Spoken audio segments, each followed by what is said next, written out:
الحمد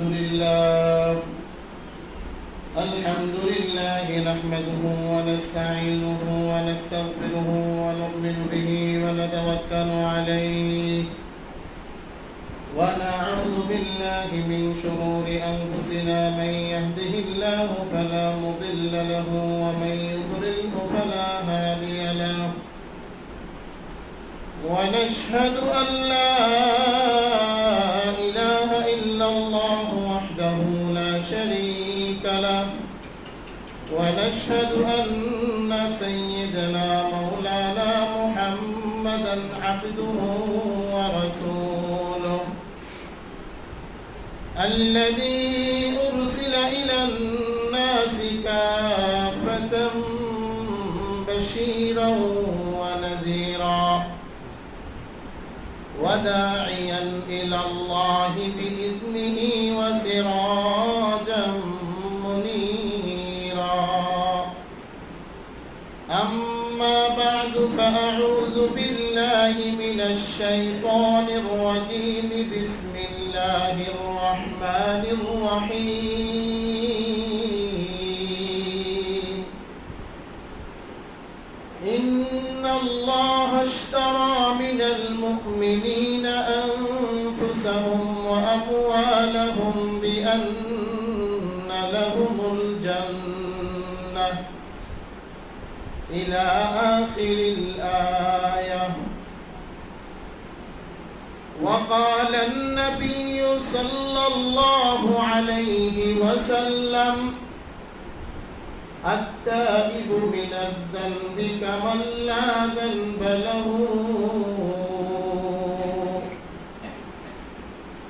সকলেই মুহাব্বতের সাথে দরুদ ইব্রাহিম পাঠ করি اللهم صل على محمد وعلى آل محمد كما صليت على إبراهيم وعلى آل إبراهيم إنك حميد مجيد اللهم بارك على محمد وعلى آل محمد كما باركت على إبراهيم وعلى آل إبراهيم إنك حميد مجيد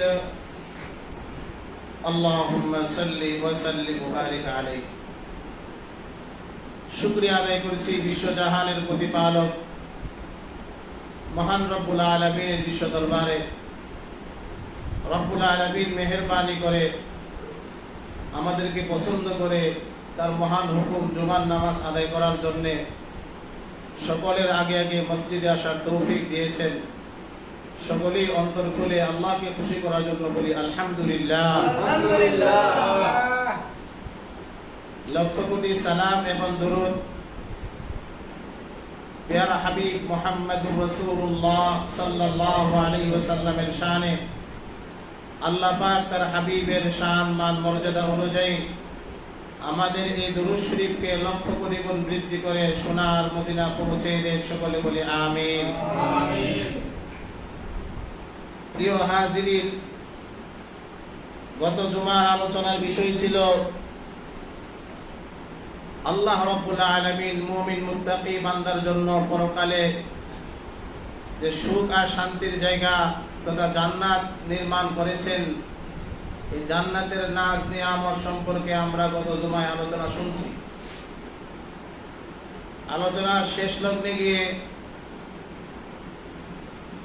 আগামী জুমায় আলোচনা হবে যে কোন কোন আমল দ্বারা জান্নাতে যাওয়া যায় বা জান্নাতি বান্দাদের মধ্যে কি কি আমল বা কি কি গুণ থাকে এই বিষয়ে আজকের জুমায় আলোচনা হবে বলে গত জুমায় আমরা ওয়াদাবদ্ধ হয়েছিলাম সেই হিসাবে আমি আপনাদের সামনে পবিত্র কালামুল্লাহ শরীফের একখানা আয়াত প্যারা নবী মুহাম্মদুর রাসূলুল্লাহ সাল্লাল্লাহু আলাইহি ওয়াসাল্লামের অসংখ্য লক্ষাধিক হাদিসের ভান্ডার থেকে একখানা হাদিস তেলাওয়াত করেছি আল্লাহ চাইতো এর উপরে দৃষ্টি রেখে কিছু উপকারী কথা আমাকে বলার তৌফিক দান করেন, আপনাদেরকে শোনার তৌফিক দান করেন। সকলে বলে আমিন। আমিন। প্যারে দোস্ত, আল্লাহ রাব্বুল আলামিন আমার তেলাওয়াতকৃত আয়াতের মধ্যে আমাদেরকে বলতেছেন, ইন্নাল্লাহা আশতারা মিনাল মুমিনিনা আনফুসাহুম ওয়া আমওয়ালাহুম বিআন্না লাহুমুল জান্নাহ। নিশ্চয় আল্লাহ পাক কিনে নিয়েছেন মুমিনদের জান এবং মালকে, বিআন্না লাহুমুল জান্নাহ, জান্নাতের বিনিময়ে। সকল বলি সুবহানাল্লাহ। জান্নাতের বিনিময়ে আল্লাহ পাক মুমিনের জান এবং মালকে কিনে নিয়েছেন। আয়াতের শানে নজুল তাফসীরি কিতাবে মুফাসসিরিনে কেরাম লেখেন, এই আয়াতের শানে নজুল প্রিয় নবী মুহাম্মদুর রাসূলুল্লাহ সাল্লাল্লাহু আলাইহি ওয়াসাল্লামের কাছে বায়াতে আকাবা তথা মদিনার কিছু মুসলমান আল্লাহ নবীজির কাছে মিনার প্রান্তরে সেই পাহাড়ের পাদদেশে নবীজির হাতে যে বায়াত গ্রহণ করেছিলেন, আর এই বায়াতের ঘটনাকে কেন্দ্র করে আল্লাহ পাক ওই মদিনার ওই সমস্ত মুসলমান সাহাবীদের উপরে সন্তুষ্ট হয়ে এই আয়াতখানা নাজিল করেন। আল্লাহ পাক এই আয়াত নাজিল করে তাদেরকে সুসংবাদ দিয়েছেন, ও মদিনার মুসলমানরা, ও আমার সাহাবীরা, তোমরা যারা আল্লাহ নবীজির হাতে বায়াত হয়েছো এই বলে যে আমরা যতদিন বেঁচে থাকবো ততদিন আল্লাহ পাকের হুকুম মেনে চলবো, আর প্যারা নবী আপনি যখন হিজরত করে মদিনায় আসবেন আপনাকে শত্রুদের হাত থেকে রক্ষা করব, এই বলে মুসলমানরা আল্লাহ নবীজির হাতে বায়াত গ্রহণ করেছিলেন। সাহাবায়ে কেরাম যখন নবীজির হাতে বায়াত গ্রহণ করলেন, তারা জিজ্ঞেস করলো, ইয়া রাসূলুল্লাহ, আমরা যে এই ওয়াদাবদ্ধ হয়েছি আল্লাহ পাকের হুকুম মেনে চলবো আর আপনাকে রক্ষা করব, এর বিনিময়ে আমরা কি পাবো? আল্লাহ পাক আয়াত নাজিল করে জানাই দিলেন। নবীজি বললেন, যদি আল্লাহ পাকের হুকুম তোমরা মেনে চলতে পারো আর আমি নবীকে মদিনায় যাওয়ার পরে আমাকে শত্রুদের হাত থেকে রক্ষা করো, তথা তোমরা যদি জিহাদ করো, ফায়াকতুলুনা ওয়া ইউকতালুন, আল্লাহর রাস্তায় জিহাদ করো, মরো এবং মারো, মরো এবং মারো। আল্লাহর রাস্তায় যদি জিহাদ করো, আল্লাহর হুকুমগুলো যদি পরিপূর্ণভাবে তোমরা আদায় করো, এর বিনিময়ে আল্লাহ পাক তোমাদেরকে চির শান্তির জায়গা জান্নাত দান করবে। এই আয়াতে, এর পরের আয়াতে আল্লাহ রাব্বুল আলামিন এই মুসলমানদের তথা সাহাবায়ে কেরামের মধ্যে যে গুণগুলা ছিল এই গুণগুলো আলোচনা করেছেন।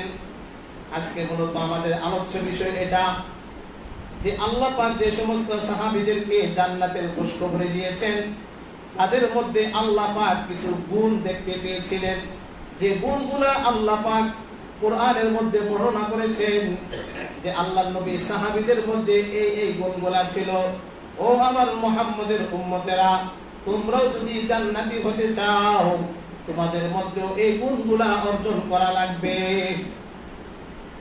এক নম্বরে গুণ হলো التائبون العابدون الحامدون السائحون الراكعون الساجدون الآمرون بالمعروف। আল্লাহ রাব্বুল আলামিন বলেন, জান্নাতি বান্দাদের এক নাম্বার গুণ হলো আত-তাইবুন, তারা তওবাকারী। তারা কি? তওবাকারী। তওবার শাব্দিক অর্থ হলো ব্যাক বাটনে ক্লিক করা। কি করা? ব্যাক বাটনে ক্লিক করা। অর্থাৎ আমি যে রাস্তায় চলতেছি, আল্লাহর রাস্তা ছেড়ে দিয়ে শয়তানের অনুসরণ করছি, অথবা যে পাপ কাজে আমি লিপ্ত আছি এই পাপ কাজের রাস্তা ছেড়ে দিয়ে আল্লাহর রাস্তায় চলে আসা, আল্লাহর রাস্তায় চলে আসা। তাওবার অর্থ হলো ফিরে আসা। তওবার অর্থ কি? ফিরে আসা। তথা ব্যাক বাটন কি করা? ব্যাক বাটনে ক্লিক করা। অর্থাৎ যে অপশনে আমি আছি, যে রাস্তায় আছি, এটা শয়তানের রাস্তা, আল্লাহর নাফরমানির রাস্তা, আমি ওই রাস্তা ছেড়ে দিয়ে আল্লাহর হুকুমের রাস্তায় চলে আসলাম। এটার নাম তওবা। এটার নাম কি? আল্লাহ পাক কোরআনে বলেন, ইয়া আইয়ুহাল্লাযীনা আমানু তুবু ইলাল্লাহি তাওবাতান নাসুহা। ও ঈমানদারেরা, তোমরা যারা ঈমান গ্রহণ করেছো, ঈমান এনেছো, ফিরে এসো, তোমরা তওবা করো, আন্তরিকভাবে তওবা করো। আমার ভাইয়েরা, আন্তরিকভাবে তওবা করার কথা আল্লাহ বলেছেন। মুফাসসিরে কেরাম বা আমাদের পূর্বসূরি বুজুর্গরা, আমাদের আকাবিররা, তারা তওবা সম্পর্কে যে আলোচনা করেছেন, যে একজন বান্দা, একজন মুসলমান খাঁটি দিলে আন্তরিকভাবে তওবা করা যদি করে, তাহলে তার মধ্যে কমপক্ষে 3টা গুণ থাকতে হবে। 3 গুণ নিয়ে যদি কেউ তওবা করে, তাহলে আল্লাহ পাক তার তওবা কবুল করবেন। 1 নম্বরে বলেন, করাচি হযরত তিনি তার কিতাবে লেখেন, 1 নম্বর আইয়ুকুলা আনিল মাসিয়া। 1 নম্বর শর্ত হলো, যে গুনাহ আমি করতেছি, যে গুনার মধ্যে আমি লিপ্ত আছি, ওই গুনাহটা তৎক্ষণাৎ ছেড়ে দিতে হবে, তার সাথে সম্পর্ক বিচ্ছিন্ন করতে হবে। গুনাহ করতেই থাকলাম আর মুখে তওবা করতেই থাকলাম এমনটা নয়, আর গুনাহ বন্ধ করে দিতে হবে।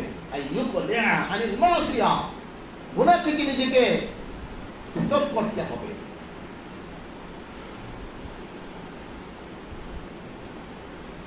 1 নম্বর শর্ত হলো, গুনাহ থেকে পৃথক হয়ে যাও, গুনাহ ছেড়ে দিয়ে আল্লাহর কাছে দোয়া করো, আল্লাহ তোমার দোয়া কবুল করবেন, তওবা কবুল করবেন। 2 নম্বর শর্ত হলো, আইয়ানদামা আলাইহা, যে পাপ করতেছি, যে গুনাহ করেছি, এই গুনার উপরে অনুতপ্ত হওয়া, আন্তরিকভাবে লজ্জিত হওয়া, যে আমি বান্দা হয়ে মাবুদের দরবারে এমন অন্যায় করা উচিত হয় নাই, এমন দয়াময় প্রভুর কাছে, এমন দয়াময় আল্লাহর, যে আল্লাহ আমাকে সৃষ্টি করেছেন, আমাকে এত কোটি কোটি অগণিত নাজ নিয়ামতের মধ্যে ডুবাই রাখছেন, এমন নাজ নিয়ামত, এমন মালিকের নাজ নিয়ামত ভোগ করে তার সাথে নাফরমানি করা আমার উচিত হয় নাই। আন্তরিকভাবে অনুতপ্ত হওয়া, লজ্জিত হওয়া। 3 নম্বরের শর্ত হলো, আইয়াজিমা আসমান জাজিমান আল্লাহ ইয়াউদা ফিহা, আল্লাহ ইয়াউদা ইলা মিসলিহা আবাদা। এই কথার উপরে দৃঢ়ভাবে জমে বসতে হবে, যে আমি এই গুনাহ ভবিষ্যতে যদি আমার সামনে এই গুনাহ করার সুযোগ আসেও, তবু আমি এই গুনাহ করব না। আন্তরিকভাবে দৃঢ় সংকল্প গ্রহণ করা, ভবিষ্যতে আমার সামনে যদি এই গুনাহ করার সুযোগ আসে, আমি এই গুনাহে লিপ্ত হব না। কোন বান্দা যদি এই 3টা শর্ত পালন করে, 1 নম্বরে তার কৃত গুনাহ থেকে চলমান গুনাহকে ছেড়ে দিয়ে গুনাহ থেকে আলাদা হয়ে যায়। 2 নাম্বার হলো, এই গুনার উপরে যদি আন্তরিকভাবে আল্লাহর কাছে অনুতপ্ত হয়, লজ্জিত হয়। 3 নাম্বার হলো, ভবিষ্যতে আমি আর এই গুনাহ করব না বলে মনে মনে দৃঢ় সংকল্প, এই কথার উপরে গভীরভাবে বসে যাওয়া। এই 3 শর্ত নিয়ে যদি কোনো বান্দা আল্লাহর কাছে, আল্লাহর দরবারে হাত তুলে আর চোখের পানি ছেড়ে দেয় আর দোয়া করে, রব্বানা যালামনা আনফুসানা ওয়া ইল্লাম তাগফির লানা ওয়া তারহামনা লানাকুনান্না মিনাল খাসিরিন।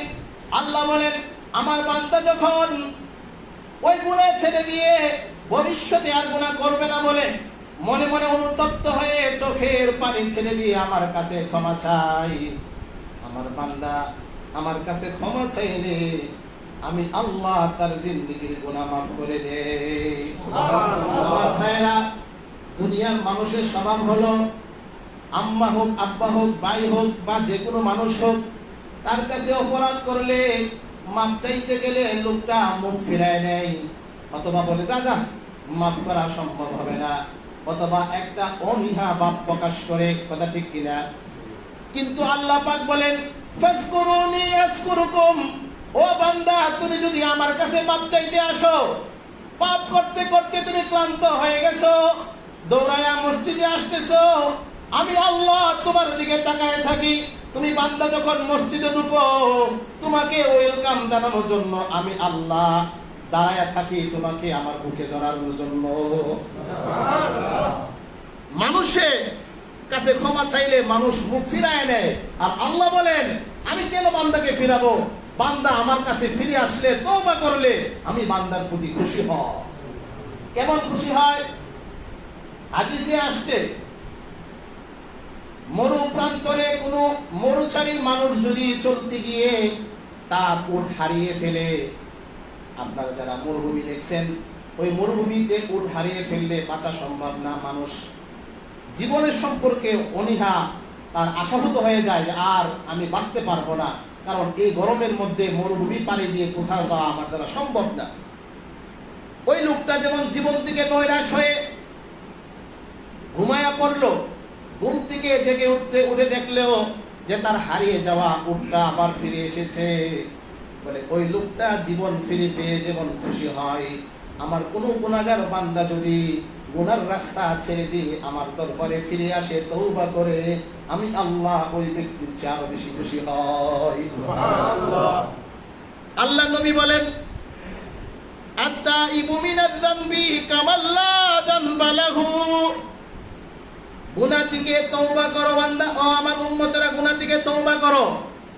গুনাহ থেকে যদি তওবা করো, তাহলে আল্লাহ পাক ঘোষণা করেছেন মাল্লা যানবা লাহু, আমি আমার বান্দারে এমন ভাবে মাফ করে দিব যে তার কোনো গুনাহই থাকবে না, কোনো গুনাহই অবশিষ্ট থাকবে না। তা নবীজি অন্য হাদিসে বলেন কুল্লু বানি আদম খাত্তাউন, প্রত্যেকটা বনি আদম গুনাহগার, নবীরা ছাড়া প্রত্যেকটা বনি আদম গুনাহগার। ও খায়রুল খাত্তাইন আত-তাওয়াবুন, আর উত্তম গুনাহগার হলো ওই ব্যক্তি যে তার গুনাহ থেকে আল্লাহর দরবারে তওবা করে। সুবহানাল্লাহ। আল্লাহর দরবারে তওবা করা, অনুতপ্ত হওয়া, ক্ষমা চাওয়া, এটা কার গুণ? জোরে এখন কার গুণ? জান্নাতীদের গুণ। কার গুণ? যে সমস্ত বান্দাদেরকে আল্লাহ জান্নাত দান করবেন, এই জান্নাতি মুমিন বান্দাদের একটা গুণ হলো তারা আল্লাহর কাছে তওবা করে। কি করে? জোরে এখন কি করে? জান্নাতি বান্দাদের এক নাম্বার গুণ, তারা তওবাকারী। আল্লাহ পাক কোরআন শরীফে বলেন ইয়া আইয়ুহাল্লাযীনা আমানু তুবু ইলাল্লাহি তাওবাতান নাসুহা, ও আমার বান্দারা, তোমরা যারা ঈমান গ্রহণ করেছো, মুমিন হয়েছো, তোমরা তওবা করো আন্তরিকভাবে। যদি আন্তরিকভাবে তওবা করতে পারো, আল্লাহ পাক অন্য আয়াতে বলেন ইল্লা মান তাবা ওয়া আমানা ওয়া আমিলা সালিহান ফাউলাইকা ইউবাদদিলুল্লাহু সাইয়্যাতিহিম হাসানাত। সুবহানাল্লাহ। আল্লাহ পাক বলেন কোন বান্দা যদি আন্তরিকভাবে তওবা করে, আমি তো তার পিছনের গুনাহ মাফ করে দেই। শুধু তাই নয়, ফাউলাইকা ইউবাদদিলুল্লাহু সাইয়্যাতিহিম হাসানাত, পিছনের গুনাহগুলোকে আমি নেকি দ্বারা বদলায়া দেই। সুবহানাল্লাহ। নেকি দ্বারা পাল্টায়া দেই। গুনাহ কেমন মালিক আমাদের! আল্লাহু আকবার। জান্নাতি বান্দাদের এক নাম্বার গুণ তওবা করা। আল্লাহ পাক বিভিন্ন আয়াতে বান্দাকে তওবা করার জন্য উদ্বুদ্ধ করেছেন। আমার ভাইয়েরা, বেশি বেশি তওবা করা। তওবা আর ইস্তিগফার দুইটা কাছাকাছি শব্দ, তওবা করা, তওবার অর্থ বলছিলাম যে ফিরে আসা, আর ইস্তিগফার অর্থ হলো আন্তরিকভাবে দিল থেকে আল্লাহর কাছে ক্ষমা চাওয়া। আন্তরিকভাবে লজ্জিত হয়ে আল্লাহর কাছে কি চাওয়া? ক্ষমা চাওয়া। এটার নাম ইস্তিগফার। ইস্তিগফার, বেশি বেশি ইস্তিগফার পড়া। আস্তাগফিরুল্লাহ রাব্বি মিন কুল্লি যানবি ওয়া আতুবু ইলাইহি লা হাওলা ওয়ালা কুওয়াতা ইল্লা বিল্লাহিল আলিয়্যিল আযীম। আল্লাহ নবী বলেন, মান লাজিমাল ইস্তিগফার জাআলাল্লাহু মিন কুল্লি দিকিন মাখরাজা। আল্লাহ নবী বলেন, যে নিজের উপরে ইস্তিগফার পড়াকে লাজিম করে নেই, সব সময় ইস্তিগফার করে, ইস্তিগফারের আমল করে, আল্লাহ নবী বলেন সমস্ত সংকট থেকে বের হওয়ার রাস্তা আল্লাহ খুলে দেন। সুবহানাল্লাহ। সমস্ত বালা মুসিবত থেকে আল্লাহ তার হেফাজত করে। হাসান বসরি রহমাতুল্লাহ আলাইহির কাছে এক লোক এসে জিজ্ঞেস করলো, ও আল্লাহর ওলি, আমার সংসারে খুব সমস্যা, সংসারে খুব ঝামেলা চলতেছে, একটু দোয়া করেন, একটু দোয়া করেন আল্লাহ পাক যেন আমার সংসারের ঝামেলা মিটায় দেন। হাসান বসরি বললেন, তুমি বেশি বেশি ইস্তিগফার করো। আরেক ব্যক্তি আয়েশা বলল, ও আল্লাহর ওলি হাসান বসরি, আমার তো ক্ষেতের মধ্যে ফসল হয় না, ফসল নষ্ট হয়ে যাচ্ছে। আল্লাহর ওলি হাসান বসরি বললেন, তুমি বেশি বেশি ইস্তিগফার করো। আরেক লোক আয়েশা বলল, ও আল্লাহর ওলি হাসান বসরি, আমার তো দোকানে ব্যবসা ভালো যাচ্ছে না, একটু দোয়া করেন ব্যবসা যেন ভালো যায়। হাসান বসরি বলল, তুমি বেশি বেশি ইস্তিগফার করো। তার পাশে একজন তার খাদেম বসা ছিল, জিজ্ঞেস করলো, হুজুর, আপনি যেই আসতেছে, যে কোনো সমস্যার কথা বলতেছে, আপনি তাকে শুধু ইস্তিগফারের আমলে দিতেছেন, রূপ অনেক, বিভিন্ন রূপ, কিন্তু ওষুধ দিতেছেন একটাই। হাসান বসরি বলেন, বান্দার যত ধরনের সমস্যা আছে, সমস্ত সমস্যার সমাধান ইস্তিগফারের মধ্যে আছে। সুবহানাল্লাহ। আল্লাহ রাসূল বলেন, মান লাজিমাল ইস্তিগফার জাআলাল্লাহু মিন কুল্লি দিকিন মাখরাজা। যে বেশি বেশি ইস্তিগফার করবে, আল্লাহ পাক সমস্ত সংকট থেকে তারে বের হওয়ার রাস্তা খুলে দিবেন। সুবহানাল্লাহ। ইস্তিগফারের আমল করব তো ইনশাআল্লাহ। ইনশাআল্লাহ। আমার ভাইয়েরা, যে নবীজির গুনাহ ছিল না, যার আগে পরে সমস্ত সবকিছু আল্লাহ ক্ষমা করে দিয়েছেন, যে নবীজিকে না সৃষ্টি করলে দুনিয়া কুল কায়নাত কোনো কিছুই সৃষ্টি হতো না, ওই নবীজি বলেন, আমি আল্লাহর কাছে দৈনিক কমপক্ষে 100 বার ইস্তিগফার পাঠ করি। আমি আপনি কয়বার করি? ওই যে কয়বার করি কোন তো? আন্তরিকভাবে বৈশা আস্তাগফিরুল্লাহ রাব্বি মিন কুল্লি যানবি ওয়া আতুবু ইলাইহি লা হাওলা ওয়ালা কুওয়াতা ইল্লা বিল্লাহিল আলিয়্যিল আযীম। কতবার পড়েছি আন্তরিকভাবে? একটু হিসাব করেন তো, কত বছর আগ ধরে, বা বছরে একদিন বসে পড়েন কিনা, আমি পড়তেছি কিনা বছরে একবার। অথচ অভিযোগ আমার শেষ নাই, আমার এই সমস্যা, এই সমস্যা, ওই সমস্যা। আল্লাহ পাক সমস্যার সমাধান দিয়ে রেখেছেন, আমরা নিচ্ছি না। তাহলে আমার আপনার সমস্ত সমস্যার সমাধান কোথায়? ইস্তিগফারের মধ্যে। যে আমল, ইস্তিগফারের আমল বেশি বেশি করবে, সকাল সন্ধ্যা, সকালে 100 বার ইস্তিগফার, বিকালে 100 বার ইস্তিগফার, আল্লাহ পাক তার জীবনে গুনাহ তো মাফ করবেনই, দুনিয়ার কোনো সংকট তাকে আটকাইতে পারবে না। সুবহানাল্লাহ। আমার ভাইয়েরা, জান্নাতি লোকদের 1 নম্বর আমল ছিল তওবা করা। বান্দারা বেশি বেশি তওবা করবে। আল্লাহ পাক কোরআনে বলেন, ইয়া আইয়ুহাল্লাযীনা আমানু তুবু ইলাল্লাহি তাওবাতান নাসুহা। ও আমার ঈমানদার বান্দারা, তোমরা তওবা করো আন্তরিকভাবে। আসা রাব্বুকুম আইয়ুকাফিরা আনকুম সাইয়্যাতিকুম ওয়া ইউদখিলাকুম জান্নাতিন তাজরি মিন তাহতিহাল আনহার। যদি তওবা করো, আল্লাহর রাস্তায় ফিরে আসো, আল্লাহর কাছে ক্ষমা চাও, সম্ভবত তোমাদের রব তোমাদেরকে এমন জান্নাতে প্রবেশ করাবেন যে জান্নাতের তলদেশে অসংখ্য নদ নদী, ঝর্ণা, নহর প্রবাহিত হয়ে গেছে। সুবহানাল্লাহ। তাহলে তওবাকারী ব্যক্তিদের ব্যাপারে আল্লাহ পাক জান্নাতের ওয়াদা করেছেন। তওবা করব তো ইনশাআল্লাহ। আমার ভাইরা, 2 নাম্বার গুণ হলো আত-তাইবুনাল আবিদুন। জান্নাতি লোকদের 2 নাম্বার আমল হলো তারা আবেদ হবে, ইবাদত গুজার হবে। আমার ভাইরা, আমরা হলাম আব্দ, আমরা হলাম বান্দা। আমরা কি বান্দা, আল্লাহ হলেন মাবুদ। আল্লাহ কি মাবুদ, আমরা গোলাম, তিনি মুনিব। আমরা রবের গোলামি করি। ইবাদত কাকে বলে? আল্লাহ রাব্বুল আলামিন যে হুকুম আমার উপর দিয়েছেন মুনিব হিসেবে, আমি গোলাম, মুনিবের প্রত্যেকটা হুকুম মেনে চলার নামই ইবাদত। আর এই হুকুমগুলা মেনে চলবো মুহাম্মদুর রাসূলুল্লাহ সাল্লাল্লাহু আলাইহি ওয়াসাল্লামের তরিকা অনুযায়ী। এটা হলো কি ইবাদত। আমার ভাইরা, জান্নাতি লোকদের 2 নাম্বার গুণ হলো তারা আবেদ হবে, তারা ইবাদত গুজার হবে। শুধু নামাজ, রোজা, তাসবিহ, তাহলিল ইবাদত নয়।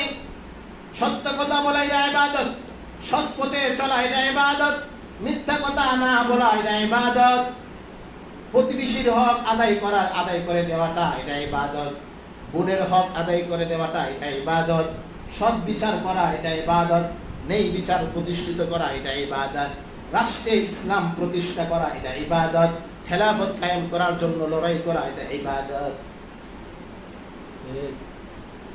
এটা কি ইবাদত? এই জন্য অনেকে বলে ইসলামে হুজুররা রাজনীতি আছে নাকি? হুজুররা আবার রাজনীতি করে।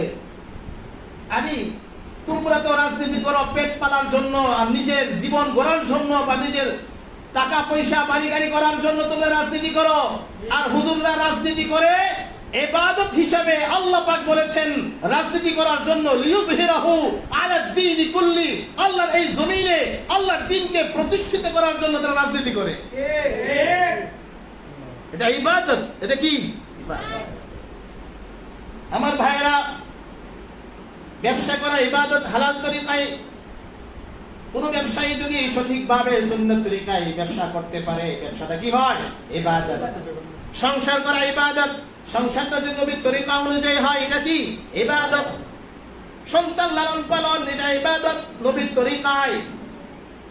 নবীর তরিকায় স্ত্রীর মুখে লুকমা তুলে দেওয়াটা এটা ইবাদত। হাল চাষ করা, সাংসারিক কাজকর্ম করাও ইবাদত, যদি আমি আল্লাহর হুকুমের মধ্যে করে থাকি। কথা বুঝাইতে পারলাম? বান্দা হিসেবে আল্লাহ পাকের আদেশগুলা পরিপূর্ণ মেনে চলা নবীর তরিকা অনুযায়ী, এটা হলো ইবাদত। আর এই ইবাদত যে বান্দারা করবে, আল্লাহ পাক বলছেন তারা হলো ওই জান্নাতের অধিবাসী, জান্নাতের মালিকানা তাদের। জান্নাতি লোকদের 3 নাম্বার গুণ আত-তাইবুনাল আবিদুনাল হামিদুন। 3 নাম্বার গুণ হলো তারা প্রশংসাকারী। তারা কি প্রশংসাকারী, কৃতজ্ঞতা আদায়কারী। আমার ভাইয়েরা, কৃতজ্ঞতা আদায়, শুকর আদায়, আল্লাহ রাব্বুল আলামিনের শুকর আদায় করা। গত কয়েক জুমা আগে আমি এই ব্যাপারে পুরো 1 জুমা আলোচনা করছিলাম। আল্লাহ পাকের শুকর আমরা কিভাবে আদায় করব, আল্লাহ আমাদেরকে কি নাজ নিয়ামত দান করেছেন। ওখানে বলছিলাম আল্লাহ রাব্বুল আলামিন আমাদের গঠনগতভাবে শারীরিক যে সমস্ত নিয়ামত দিয়েছেন, এক একটা নিয়ামতের দাম কত, শুকরিয়া আদায় করে শেষ করা যাবে? শেষ করা যাবে না। এত নিয়ামত আমাদের শরীরে আল্লাহ রাব্বুল আলামিন দান করেছে। আমি বলছিলাম যে একটা মানুষ খাবার খাওয়ার পর যদি লোকটা উপর হয়ে যেত, তাহলে স্বাভাবিক নিয়ম ছিল তার পেট থেকে খাবারগুলা মুখ দিয়ে বের হয়ে যাওয়া, কিন্তু তা হয় না। কেন? আল্লাহ রাব্বুল আলামিন আমার কন্ট্রোলারের নিচে একটা বাল্ব তৈরি করে দিয়েছেন, নন রিটার্ন বাল্ব। এই বাল্বটার কাজ হলো খাবার গ্রহণ করে কিন্তু বের হইতে দেয় না। পাকিস্তানে একজন ডাক্তার জুলফিকার নকশবন্দি বারাকাল্লাহু ফি হায়াতি, উনি লেখেন, আমি তার সাথে সাক্ষাৎ করেছি। উনি আমাকে বলেছেন আমি 6 বছর যাবত আমি শুয়ে ঘুমাইতে পারি না, কারণ আমার এই বাল্বটা নষ্ট হয়ে গেছে। আমি শুইলেই আমার মুখ দিয়ে খাবার বের হয়ে যায়। আমার ভাইয়েরা, একটু চিন্তা করেন আল্লাহ কত দামি দামি নিয়ামত আমার শরীরের মধ্যে ফিট করেছেন। আল্লাহু আকবার, আল্লাহু আকবার। আল্লাহ পাকের শুকর আদায় করা। যে বান্দারা শুকর আদায় করে তাদের ব্যাপারে আল্লাহ প্রশংসা করেছেন। আল্লাহ পাক ঈসা আলাইহিস সালামের উপরে ওহী নাযিল করেন, ও আমার নবী ঈসা, তোমার পরে আমি এমন এক উম্মত তৈরি করব যে উম্মতেরা আমার বেশি বেশি শুকর আদায় করবে। সুবহানাল্লাহ বলবেন না? শুকর গুজার বান্দার তাদের প্রশংসা আল্লাহ পাক আরো আগেই করে রাখছেন।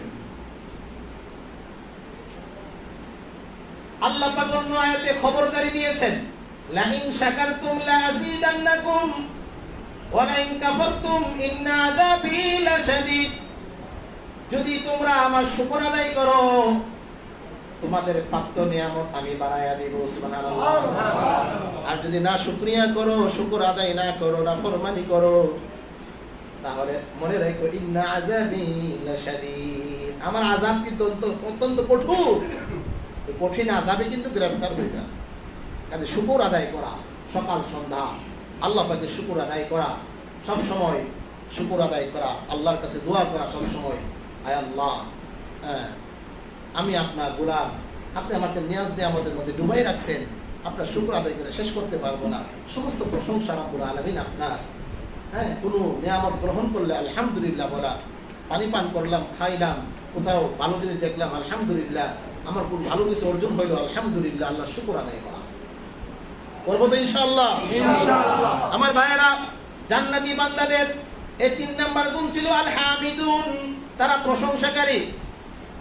4 নম্বরে গুণ হলো আস-সাইহুন, তারা রোজা পালনকারী। জান্নাতি বান্দাদের 4 নম্বর গুণ হলো তারা রোজা রাখবে, রোজা ছাড়বে না। বলেন তো আমার আপনার জীবনে কয়টা রোজা কাজা করছি?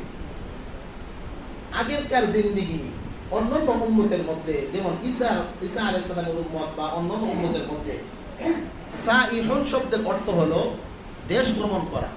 তাদের ইয়াতে বৈরাগী বা দেশে দেশে ঘোরা, সংসার ছেড়ে দিয়ে দেশে দেশে যাওয়া, ঘোরা, ভ্রমণ করা, এটা ইবাদত ছিল।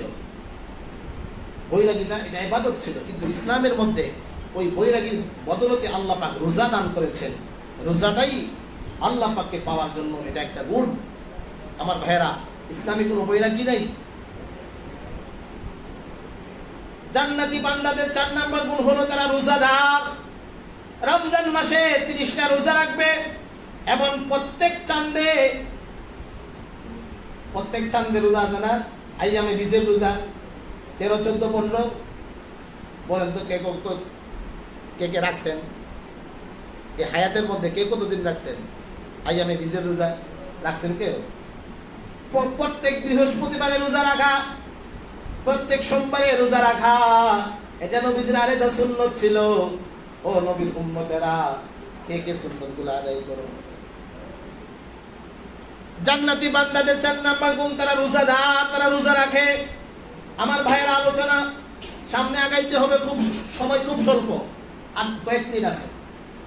জান্নাতি বান্দাদের 5 নাম্বার গুণ হলো আর-রাকিউন, তারা রুকুকারী।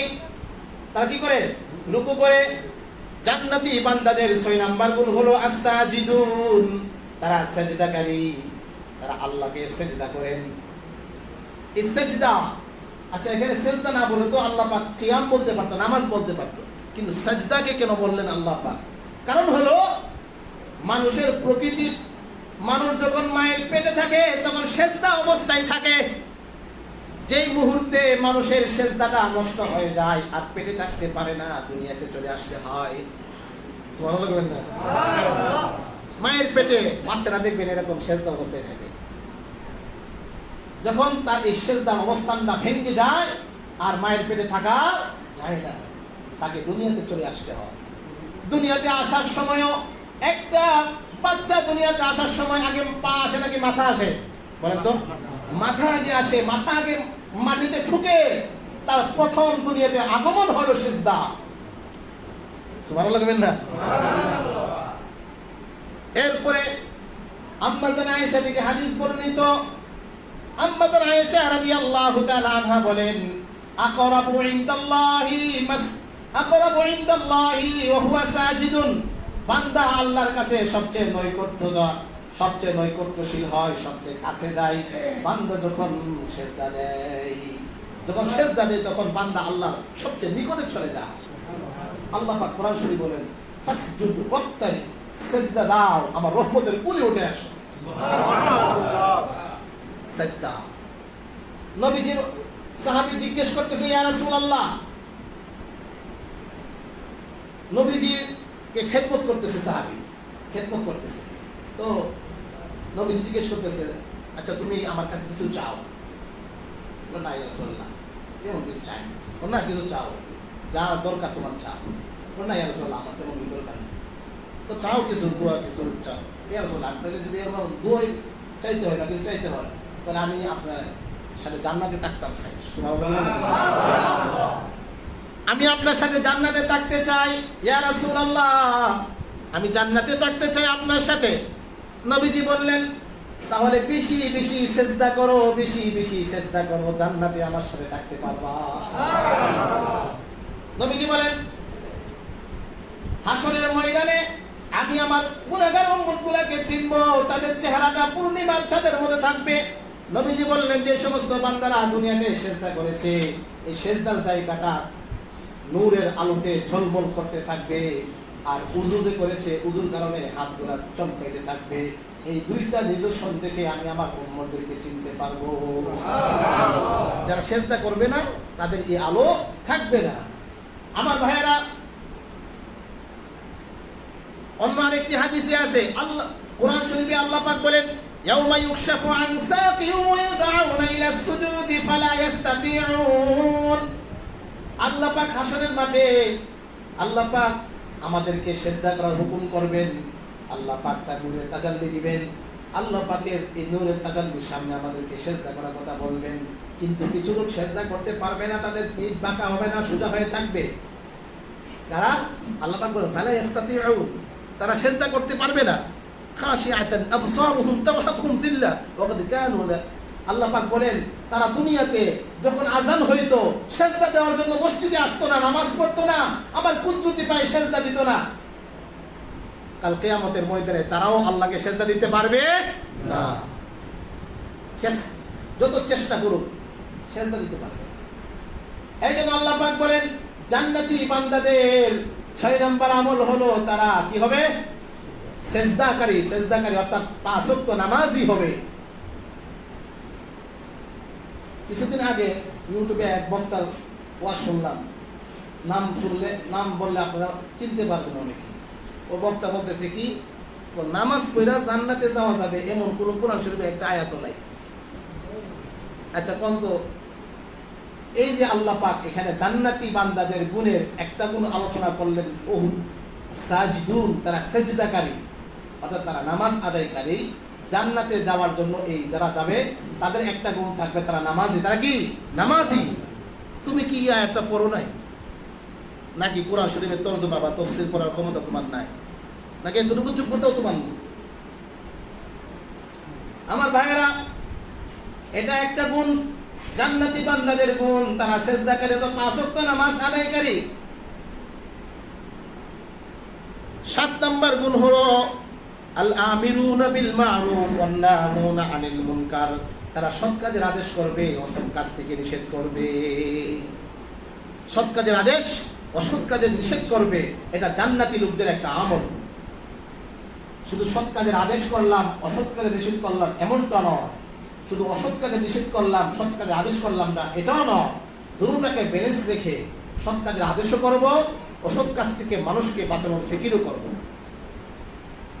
কথা বুঝাইতে পারলাম? জান্নাতি লোকদের আমল এটা। দাওয়াতে তাবলীগের মেহনত করা এটা জান্নাতি লোকদের আমল। মানুষদেরকে সৎ কাজে আদেশ দেওয়া, অসৎ কাজে নিষেধ করা, এটা কার আমল? জান্নাতি লোকদের আমল। আমার ভাইয়েরা, 8 নম্বরে আল্লাহ পাক আরেকটা গুণের কথা বলেছেন, যে গুণটা বাকি 7টা গুণের সমষ্টি। আল্লাহ পাক বলেন জান্নাতি লোকদের 8 নম্বরের গুণ হলো তারা আমার দেওয়া বিধানগুলিকে পরিপূর্ণভাবে তাদের জিন্দেগিতে বাস্তবায়ন করবে। এটা হলো জান্নাতি লোকদের 8 নম্বরের গুণ। আল্লাহ পাক এই জান্নাতি লোকদের এই গুণগুলো যে আলোচনা করেছেন, আমরা যদি গত জুমায় যে আলোচনা শুনেছি, আল্লাহ পাক জান্নাতে এত এত নাজ নিয়ামত রেখেছেন, ওই নাজ নিয়ামত যদি ভোগ করা আমাদের ইচ্ছা হয়ে থাকে, ওই জান্নাতের মালিকানা যদি আমরা চাই, তাহলে অবশ্যই আমাদেরকে তওবাকারী হতে হবে, জিন্দেগির গুনাহ রাস্তা ছেড়ে দিতে হবে, আমাদেরকে আল্লাহর রাস্তায় ফিরে আসতে হবে, আর আমাদেরকে আবেদ হইতে হবে, ইবাদত গুজার হতে হবে, আমাদেরকে সিজদাকারী হতে হবে, আমাদেরকে রুকুকারী হতে হবে, আমাদেরকে রোজা পালনকারী হতে হবে। তাহলেই আমাদের মধ্যে সৎ কাজের আদেশ, অসৎ কাজের নিষেধ, এই গুণ আমাদের মধ্যে অর্জন করলেই আশা করা যায় আল্লাহ পাক যেমন ওই মদিনার সাহাবীদেরকে জান্নাতের খুশখবরি দিয়েছেন, আমাদেরকেও আল্লাহ পাক জান্নাতের মালিক বানাবেন ইনশাআল্লাহ।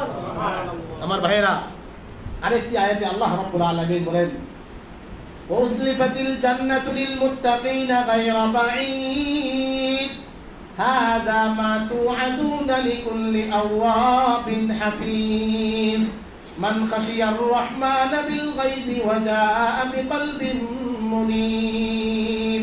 এই আয়াতে আল্লাহ পাক চারটা গুণ আলোচনা করেছেন, যে জান্নাতি বান্দাদের চারটা গুণ। কয়টা গুণ? চারটা গুণ। এক নম্বর গুণ আল্লাহ আলোচনা করেছেন যে তারা তওবাকারী। তারা কি? তওবাকারী। তারা সব সময় তওবা করবে আল্লাহ